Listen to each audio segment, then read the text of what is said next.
pelatihan perhitungan karbon.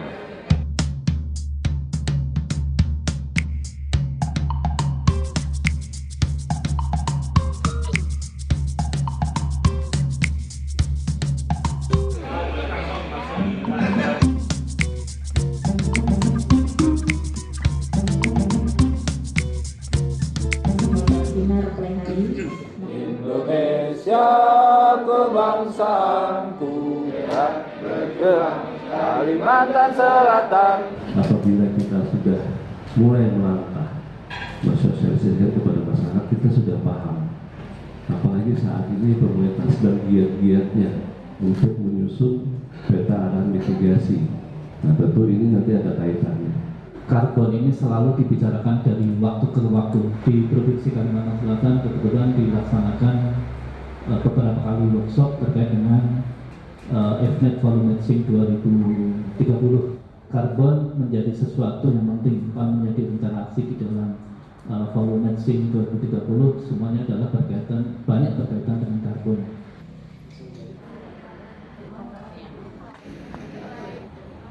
Apa sih gitu, kalau pohon jelas gitu diameternya, tapi karbon ini apanya, bagaimana gitu. Hubungannya dengan kehutanan ini adalah hutan itu seperti punya berbagai kemampuan. Yang pertama, kemampuannya adalah menyimpan dan menyerap CO2, sisi yang bagusnya begitu, tetapi juga sisi yang bersebelahannya dia sebagai penyumbang emisi juga. Itu akibat misalnya dari kebakaran tadi, perubahan tutupan lahan, cari persamaannya, alometrik atau persamaan atau rumus-rumusnya. Kelebihannya destruktif atau penebangan itu yang pertama akurat, kita nggak perlu memvalidasi, kita nggak perlu mengkoreksi. Kedua, menggambarkan karbon biomasa di lokasi pengukuran, biaya juga lebih murah karena kita nggak perlu alat banyak-banyak macam-macam.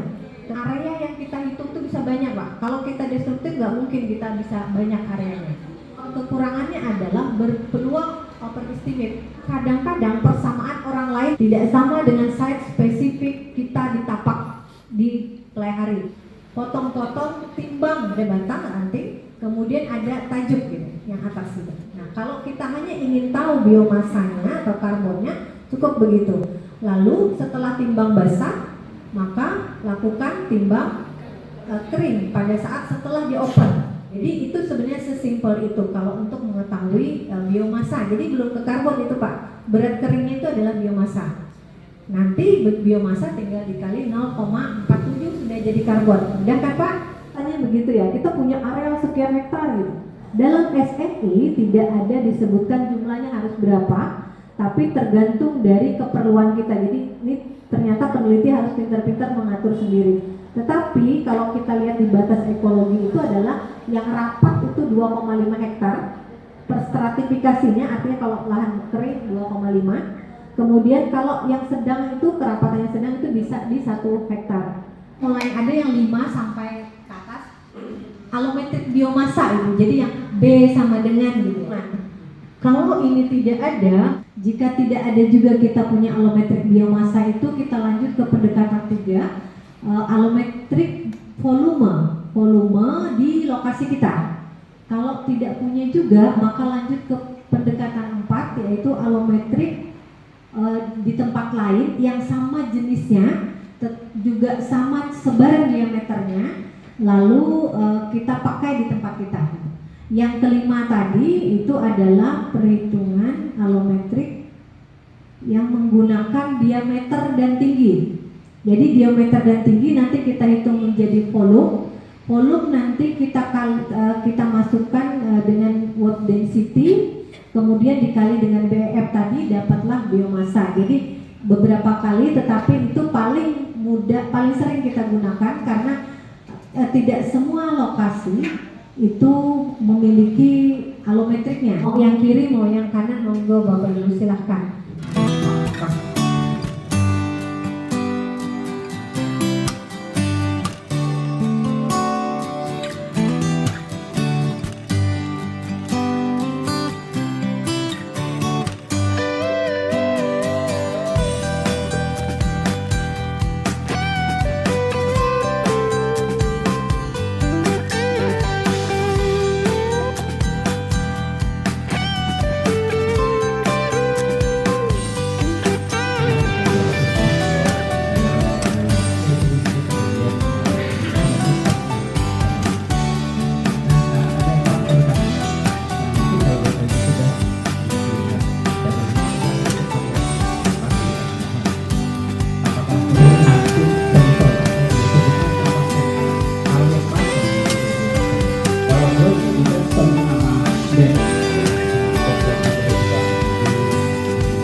kasih Pak Malik mewakili Dinas Kehutanan Provinsi Kalimantan Selatan. Kami juga mengucapkan terima kasih kepada narasumber dari Fakultas Kehutanan Universitas Lambung Mangkurat Banjarbaru, Ibu Rina, kemudian Ibu Bapak Sam'ani, dan dari Komunitas Konservasi Indonesia. Terima kasih Pak Rudi. Mudah-mudahan apa yang kita laksanakan pada hari ini menjadikan sisi ibadah di Allah Subhanahu wa taala. Dengan mengucapkan alhamdulillahirabbil alamin, workshop penghitungan karbon Forest Improvement Program Kesatuan Pembangunan Laut Dinas Kehutanan Provinsi Kalimantan Selatan kami nyatakan ditutup dengan resmi.